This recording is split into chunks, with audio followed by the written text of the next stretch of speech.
madame. Bonjour, messieurs. Bonjour, chers abonnés YouTube. Bonjour, chers distributeurs de BuzzWorld à travers l'Afrique, à travers l'Europe, à travers les États-Unis, à travers le monde entier. Je vous souhaite la bienvenue à ce rendez-vous online sur cette chaîne YouTube. Je voudrais d'entrée de jeu vous souhaiter le bonsoir. Moi, je vais très bien. Je me porte comme un charme. Je suis connecté depuis le Bénin, précisément depuis Cotonou. Je souhaite à toute la communauté chrétienne à travers le monde entier connectée sur cette chaîne YouTube une très bonne fête de Pentecôte. Soyez les bienvenus à cette présentation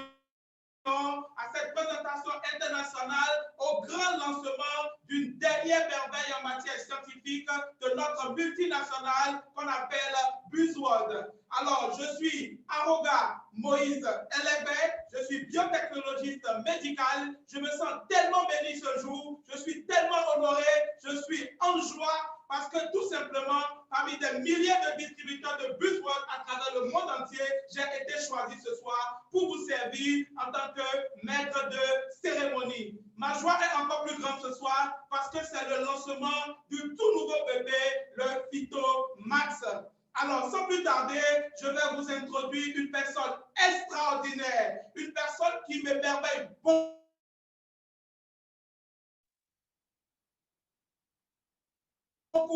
Elle est docteur, elle est d'une beauté naturelle, elle est intelligente, c'est une communicatrice hors pair, elle a le sens du partage, elle est connectée depuis le Cameroun. Je voudrais introduire, sous votre attention bien entendu, le docteur Taïla Winnie Takalak. Sous vos ovations, est-ce qu'on peut la suivre? Restons connectés. En ce qui me concerne, je vous reviens dans une quarantaine de minutes.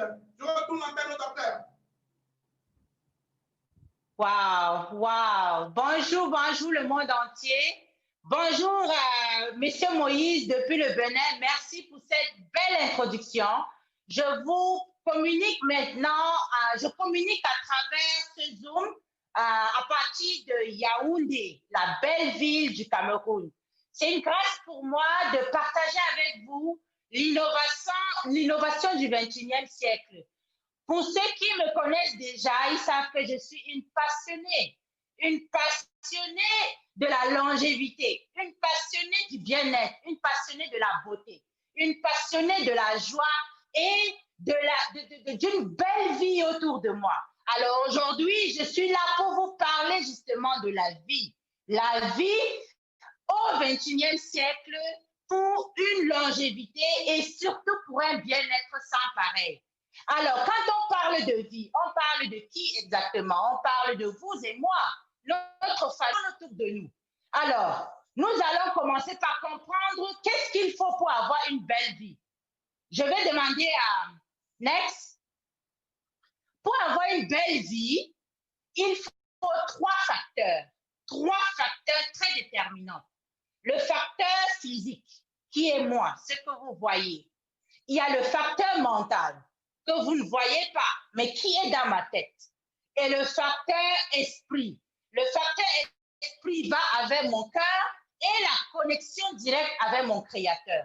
Pour avoir une vie forte, il faut être bien dans son corps, il faut être fort dans la tête, être capable de surmonter certains challenges, certains problèmes et surtout être bien, se sentir bien. Quand on dort, on ne se sent pas mal d'avoir fait quelque chose de négatif à une personne particulière. Alors, nous avons des sérieux défis pour pouvoir maintenir notre santé au top et surtout notre esprit au top et aussi pour avoir une bonne connexion avec notre créateur. Et ce défi global du 21e siècle endosse ce que vous voyez sur votre écran.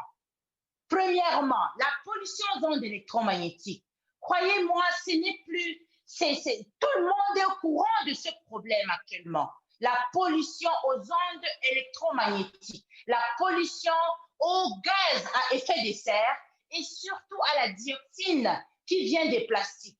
Tout ceci détruit les fréquences énergétiques de notre environnement et affecte négativement notre santé physique. Deuxième défi que nous avons au 21e siècle, c'est le défi lié à notre alimentation. Nous mangeons mal. Déjà, nous vivons dans un monde capitaliste. Il faut produire. Il faut beaucoup produire pour gagner beaucoup. Alors, quand on produit beaucoup, il faut utiliser des voies et moyens pour améliorer la production. Et l'amélioration de la production aujourd'hui, ce n'est plus un problème pour les scientifiques. Ils utilisent des OGM, ils utilisent des fertilisants, ils utilisent des conservateurs et surtout, ils utilisent même des produits hyper acidiques pour maintenir la beauté des aliments, comme vous voyez sur votre écran. Troisième gros défi que nous avons au XXIe siècle, c'est le stress. L'homme du XXIe siècle est stressé. Croyez-moi, si à l'heure actuelle, quelqu'un n'est pas stressé, ça veut dire qu'il a réussi à transcender, ses problèmes. C'est-à-dire qu'il fait beaucoup de développement personnel et mental. Nous vivons dans un monde qui nous stresse à travers les médias, à travers les informations qu'on nous envoie, au jour le jour, à partir de notre téléphone, à partir de nos voisins. OK, on parle coronavirus. Combien de personnes sont mortes? Tout ça, ça nous stresse. On stresse pour nos finances. Rien ne marche actuellement. Aucun avion ne décolle. Donc, les business sont bloqués. Nous stressons pour notre avenir, pour l'avenir de nos business. Nous stressons pour l'avenir de nos familles. Nous stressons pour l'avenir même de notre bien-être. Beaucoup de gens m'ont appelé pour demander, docteur, quand vous dites souvent qu'on peut vivre 120 ans avec tout ce qui se passe aujourd'hui là, est-ce que je pourrais y arriver? Donc, nous vivons dans un monde stressé, stressant. Même quand on dort, nous sommes stressés. Quatrième challenge, c'est que les gens ne font pas beaucoup d'exercices. Beaucoup d'exercices, ils ne font pas parce qu'ils n'ont pas le temps. Ils sont tout le temps occupés. Prendre 5-10 minutes pour faire quelques petits exercices, c'est devenu quelque chose de challengeant, de très difficile. Alors, quand on ne fait pas des exercices, automatiquement, le corps va stagner. Quand tout ce qui stagne finit par mourir ou par se désintégrer. Même la Terre est en mouvement. Il faut penser à faire des exercices. Alors, les autres challenges, tous ces 4 challenges nous amènent à avoir des sérieux problèmes sur notre système immunitaire. Notre système immunitaire, c'est qui a l'habitude de nous protéger contre les agresseurs extérieurs, donc la pollution électromagnétique, aux ondes électromagnétiques, aux gaz à effet de serre. Alors, et le mauvais environnement, la mauvaise alimentation, tout ceci nous amène à vivre dans un milieu acidifiant. Et quand le corps est acide, le système immunitaire ne fonctionne pas. Et quand le système immunitaire ne fonctionne pas, bonjour aux agresseurs externes. Quand les agresseurs externes arrivent dans le corps, ça fragilise le corps. Et bonjour aussi au dysfonctionnement. Et c'est comme ça que le corps subit des dommages et des dommages qui lient aux maladies chroniques. Les maladies chroniques sont des maladies qu'on porte au moins sur 3 ans. Au moins 3 mois, pardon. 3 mois, 3 ans. Alors, ces maladies chroniques nous amènent à non seulement vieillir très rapidement, ça nous amène à mourir avant le temps et ça nous amène à avoir un style de vie qui n'est pas bon pour notre famille et pour nous-mêmes. Et aujourd'hui, au XXIe siècle, nous avons les top maladies chroniques au monde entier. Le tout premier, c'est l'hypertension. Vous qui me regardez de partout le monde entier, je suis sûre que si je vous pose la question, connais-tu quelqu'un qui est hypertendu? Tu vas dire oui. Beaucoup de personnes que tu connais qui sont tous hypertendus. Ce n'est plus une maladie qui n'était pas connue comme avant il y a 10 ans, 20 ans. Aujourd'hui, c'est une maladie à la mode. Au Cameroun, ça ne fait qu'aller crescendo. Alors, la deuxième maladie chronique la plus répandue à travers le monde, ce sont les maladies inflammatoires, qui sont les arthrites, les mamans appellent ça les arthroses. Ma fille, j'ai des arthroses. Ma fille, j'ai mal dans les articulations. C'est une maladie inflammatoire. Et aussi, la troisième maladie qui est devenue une maladie aujourd'hui, qui guette toutes les personnes au-delà de 35 ans, c'est le diabète de type 2. Le diabète de type 2. Croyez-moi, c'est devenu un international burden. Tous les pays sont inculpés. Donc, ce que vous voyez sur votre écran, ce sont les top 10 maladies chroniques les plus connues. Ne pas oublier les maladies neurodégénératives, comme l'Alzheimer, le Parkinson, qui font rage dans les pays très, très développés, comme les États-Unis et l'Europe. Ici, en Afrique, nous ne sommes pas aussi épargnés. C'est juste que nous ne le diagnostiquons pas à temps. Nous allons passer à la prochaine diapositive qui nous parle exactement d'un ensemble des facteurs de risque qui nous amènent à vivre moins que ce qui était prévu, c'est-à-dire à vivre moins de 120 ans. Et ce syndrome nous amène à avoir une mauvaise qualité de vie.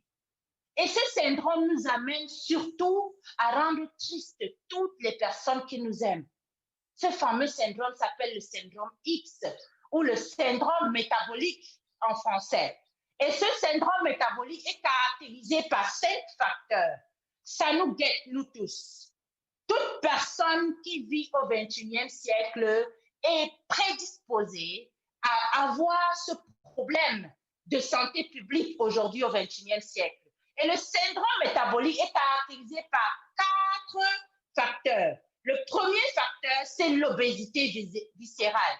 L'obésité viscérale, c'est quand l'abdomen, la circonférence abdominale est au-delà de la normale. Nous allons le voir avec les prochaines diapositives. Le deuxième facteur, c'est la résistance à l'insuline.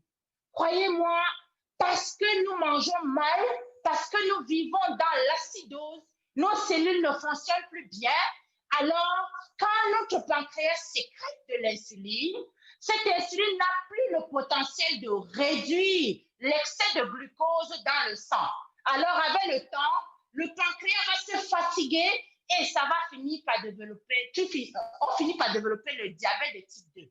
Le troisième critère qui définit le syndrome métabolique, c'est l'hypertension. Nous en avons parlé. L'hypertension, la capacité de nos vaisseaux à résister contre la pression que le cœur envoie pour pouvoir oxygéner tous nos organes.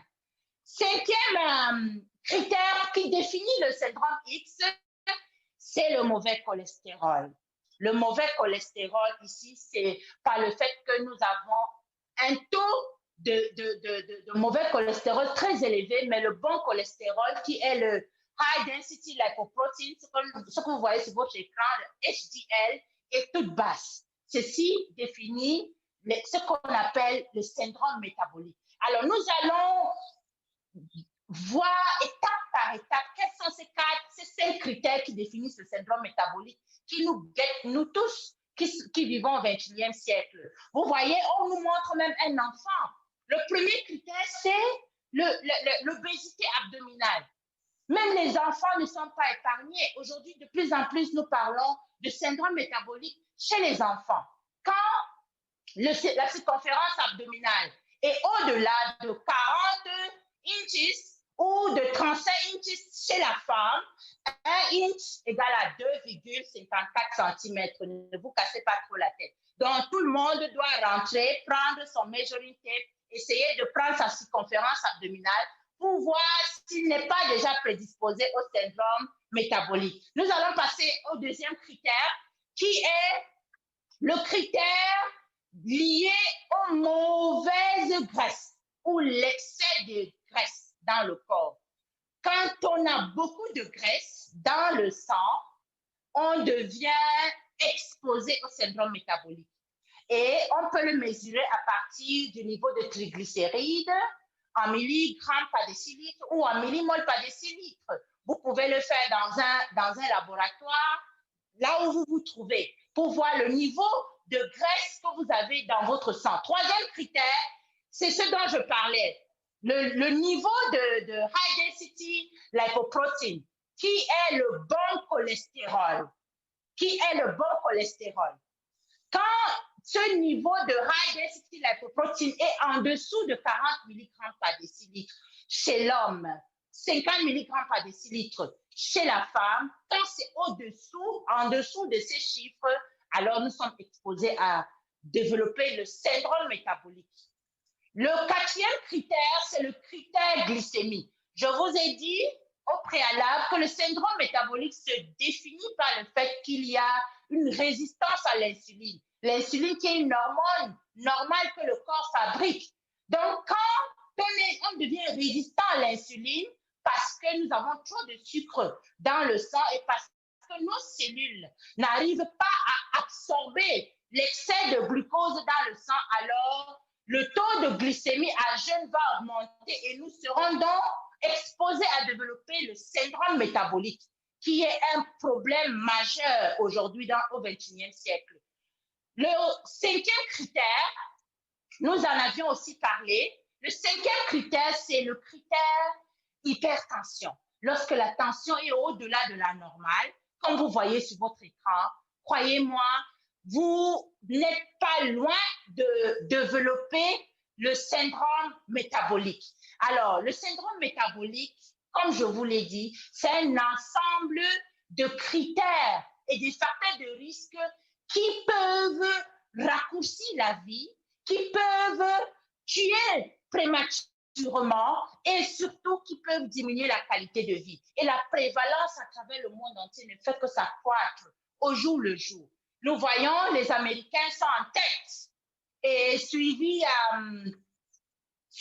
de l'Asie, et aussi l'Afrique n'est pas épargnée. Nous voyons très bien l'Afrique du Sud. Et comme je suis camerounaise, je me suis amusée à regarder aussi le chiffre de la prévalence du syndrome métabolique au Cameroun. Les pays d'Afrique centrale doivent avoir quasiment les mêmes chiffres parce que nous avons les mêmes façons de manger et tout ça. Au Cameroun, nous avons une prévalence de 35,4. Une étude datant de 2018. Ça veut dire que ce syndrome métabolique ne fait qu'aller crescendo. Nous devons trouver les voies et moyens pour pouvoir baisser ces chiffres dans nos différents pays. Mais n'attendez pas que quelqu'un vienne le faire à votre place. Vous devez prendre des précautions vous-même à votre niveau. Alors, qu'est-ce qu'on a comme danger lorsque nous souffrons du syndrome métabolique? Ou bien lorsque nous avons des facteurs de risque de développement du syndrome métabolique? Première des choses, quand on a ce problème, nous pouvons développer le diabète de type 2. Vous savez que le diabète de type 2, c'est la première cause d'amputation à travers le monde entier et c'est la première cause d'insuffisance rénale. Et c'est la première cause d'immunodépression, l'immunodépression. Donc, le fait que notre système immunitaire ne peut plus combattre les agresseurs venant de l'extérieur. Deuxième problème que nous pouvons avoir lorsque nous développons le syndrome métabolique, c'est les maladies cardiovasculaires, les complications des maladies cardiovasculaires. De plus en plus, on vient nous annoncer les décès. Telle personne a fait l'AVC, telle personne a eu un arrêt cardiaque, telle personne, tel membre de famille est paralysé, ne peut plus fonctionner comme il se doit.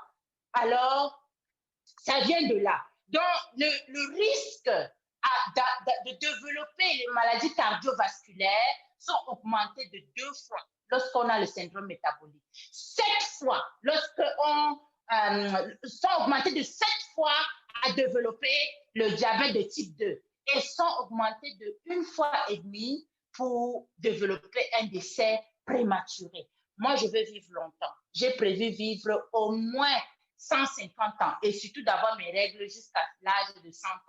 C'est possible, je vais sauf que le faire. Alors, autre risque de développer le syndrome métabolique, c'est non, pas de risque de développer le syndrome métabolique. Les risques qu'on a lorsqu'on a le syndrome métabolique, c'est de développer les AVC, comme je vous l'ai expliqué, les crises cardiaques, alors les cancers. Le cancer qui est un tueur silencieux. Quand ça s'expose, c'est seulement pour en finir avec le patient.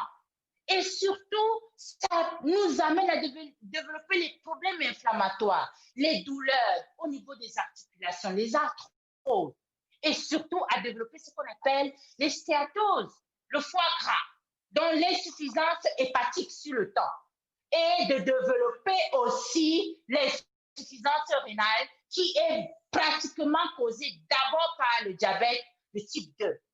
et ne pas oublier les maladies neurodégénératives. Vraiment, chers internautes, faisons tout pour pouvoir rester à l'abri des syndromes métaboliques. Et je suis là pour pouvoir apporter des solutions. Alors, quel est donc cet impact quel est l'impact du syndrome métabolique dans notre vie et dans la vie des personnes que nous aimons? Moi, particulièrement, je n'aimerais pas qu'un de mes proches souffre du syndrome métabolique en commençant par moi-même. Je n'aimerais pas que quelqu'un que j'aime souffre de ce problème puisque je connais la solution. Et je suis là pour ça. Donc, développer le syndrome métabolique peut affecter la vie familiale, peut affecter notre qualité de vie et peut même causer la dépression de nos enfants puisque nous passons notre temps à l'hôpital et débilités. Et comme je vous ai dit, je ne suis pas là que pour parler du syndrome métabolique.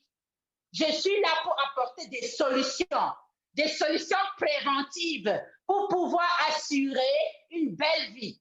Rappelons-nous que pour pouvoir vivre longtemps, nous devons nous mettre à l'abri du syndrome métabolique. Et la solution que BuzzWorld nous offre en ce jour, c'est le Phytomax. C'est un produit extraordinaire. Ça entre dans le panier de la longévité, de la beauté, de la jeunesse, l'élixir de la jeunesse et de la beauté du bien-être du système EcoHome. Alors, le Phytomax, pourquoi est-ce que c'est un produit qui va apporter les solutions contre les maladies métaboliques? Parce que ça ramène exactement tous les nutriments que nous cherchons dans les fruits, dans les légumes, dans les céréales et même dans les fruits exotiques que nous n'avons pas à notre portée tout le temps. Le Phytomax peut nous amener tout ça. Donc, du coup, nous avons à notre disposition une solution pour nous amener à éviter le syndrome métabolique, mais aussi à retrouver le bien-être et à vivre plus longtemps, selon le concept EcoHome de BuzzWorld. Alors, pourquoi le Phytomax est très capital?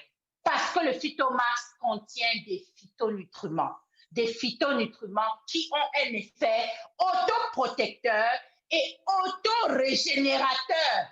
C'est-à-dire quoi? Les phytonutriments, ce sont des composés, comme vous entendez, phyto, ça vient des plantes, naturelles, qui apportent à l'organisme ses capacités de protection et ses capacités d'auto-réparation et d'auto-restauration. Et ils ont une efficacité neutraceutique bioactive. Nous allons revenir dessus. Mais nous passons à la prochaine image qui nous parle des effets nutraceutiques des phytonutriments. Au fait, quand on dit effet nutraceutique, c'est quoi exactement? Quand on parle d'un nutraceutique, c'est un élément qui a été fabriqué à partir des substances naturelles et qui a des capacités thérapeutiques. C'est ça un nutraceutique. Un nutraceutique peut ralentir le vieillissement.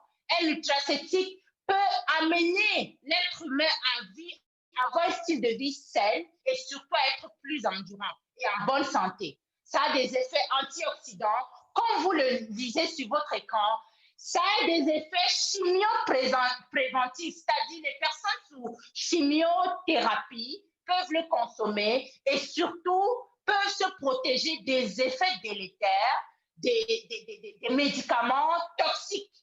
Et surtout, ça a un effet neuroprotecteur.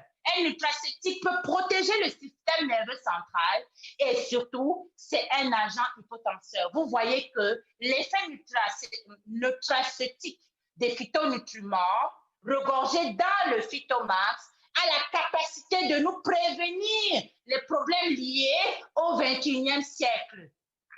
Next. Alors, les phytonutriments, c'est une source de vie. Nous pouvons les obtenir à partir des plantes et des fruits, des légumes. Plantes, fruits, légumes. Certaines céréales aussi, comme le riz brun, nous pouvons trouver des phytonutriments à l'intérieur. Alors, ces phytonutriments ont beaucoup d'effets thérapeutiques et beaucoup d'effets de bien-être et de comment je vais dire, nous les femmes de jeunesse, voilà, nous voudrions être sans rides, nous voudrions vivre longtemps. Et ces effets sont liés à leur activité antioxydante, ces effets sont liés à leur activité immunorégulateur, à leur activité antimicrobienne, antivirale. Retenez bien ce mot, antivirale. Et surtout, ça a la capacité de stimuler les enzymes métaboliques et ça a la capacité d'améliorer le métabolisme, le bon fonctionnement. Croyez-moi, les phytonutriments sont des éléments essentiels pour maintenir le corps dans un milieu alcalin. Dans un milieu alcalin, aucune maladie ne peut s'en sortir. Nous pouvons nous détoxifier, nous réparer, nous restaurer et nous régénérer pour avoir une belle vie. Alors, il y a des éminents chercheurs qui ont fait des publications sur les vertus des phytonutriments. Et les vertus des phytonutriments ne datent pas d'aujourd'hui. Tous les médecins en parlent. La première des choses qu'un médecin te dira lorsque tu viens à l'hôpital, c'est que mange les fruits et les légumes. Et aujourd'hui, dans le combat contre le coronavirus, on nous demande de consommer beaucoup de fruits qui contiennent la vitamine C. Alors, ces études ont été menées en 2002 et en 2004 qui démontrent les capacités des phytonutriments à prévenir les maladies métaboliques, mais surtout à prévenir le syndrome X et à prévenir les maladies cardiovasculaires qui sont la cause initiale et la cause des mortalités accrues à travers le monde aujourd'hui. Nous allons passer à la prochaine diapositive qui parle toujours des phytonutriments. Croyez-moi, les phytonutriments, c'est le secret même de la longévité. Et nous les obtenons à partir de 5 sources. Nous les obtenons à partir des fruits et des légumes. Et nous avons 5 qualités de fruits et de légumes. Vous voyez, la nature est extraordinaire. Rien ne se fait au hasard. Tout est bien calibré et bien paramétré. Nous avons des fruits et des légumes violets, des fruits et des légumes verts, jaunes, rouges et blanches. Et chacune de ces caractéristiques a des vertus particulières et une qualité particulière des phytonutriments. Nous allons commencer par les violets. Les violets sont constitués de phytonutriments extrêmement puissants, comme le raisin, par exemple. Le raisin, le kiwi, ça contient ce qu'on appelle le resveratrol. Le resveratrol, c'est le secret de la longévité aujourd'hui. Le grand éminent chercheur David Sinclair de Harvard a fait beaucoup de revues sur le resveratrol qu'on retrouve dans le raisin, dans le vin rouge, le bon vin rouge. Ça a la capacité de prévenir les cancers et surtout les maladies neurodégénératives qui sont en train de faire mal aujourd'hui d'ailleurs. Et aussi, dans les violets, nous avons ce qu'on appelle les flavonoïdes. Les flavonoïdes sont des vénotoniques. Ce sont des protecteurs de nos vaisseaux. Donc, pour quelqu'un qui consomme un produit qui contient des phytonutriments venant des aliments violets, il ne peut pas développer les maladies cardiovasculaires parce que il y a des flavonoïdes à l'intérieur qui sont des vénoprotecteurs et qui ont la capacité d'apporter ce qu'il faut à nos vaisseaux sanguins pour adopter concrètement bien la pression artérielle. Alors, dans les phytonutriments des violets ont la capacité de neutraliser les radicaux libres, tous les antioxydants le font, parce que tous les phytonutriments sont antioxydants, ont la capacité de favoriser le bon fonctionnement de notre cerveau, mais surtout, lutte contre le cancer et les tumeurs. Ça revient au resveratrol. Comme je vous l'ai dit, lisez sur le resveratrol, vous allez adorer ce produit. Et nous l'avons dans notre phytomasse. Le prochain groupe qui a des qualités extraordinaires aussi, le principal phytonutriment dans le groupe des rouges, comme la tomate, c'est un bon légume qui contient beaucoup de bons phytonutriments. Déjà, ce qui donne la couleur rouge à ces fruits et légumes, c'est ce qu'on appelle le leucopène. Les leucopènes ont un effet anticancéreux et ont un effet de prévenir les maladies coronariennes. Donc, les leucopènes ont la capacité de prévenir les arrêts cardiaques parce que les arrêts cardiaques sont causés à plus de 70% par des maladies coronariennes. Et les phytonutriments qui se trouvent dans le rouge ont la capacité de neutraliser les radicaux libres. Tous les phytonutriments le font déjà. Ont la capacité de prévenir le diabète et de régulariser le taux de sucre dans notre sang. Les diabétiques sont les premiers grands profiteurs de ce puissant produit qu'on appelle le Phytomax, qui contient tous les phytonutriments qui regorgent des capacités des fruits rouges et des légumes rouges. Nous allons passer au prochain produit, au prochain phytonutriment qui vient des orangers. Les orangers ou les jaunes ont cette capacité d'avoir des caroténoïdes. Nous, les femmes, on aime le caroténoïde, mais les caroténoïdes sont des phytonutriments qui sont excessivement thérapeutiques parce qu'ils sont les précurseurs de la fabrication de la vitamine A. Et la vitamine A est très capitale pour la protection contre les maladies bactériennes et les maladies virales.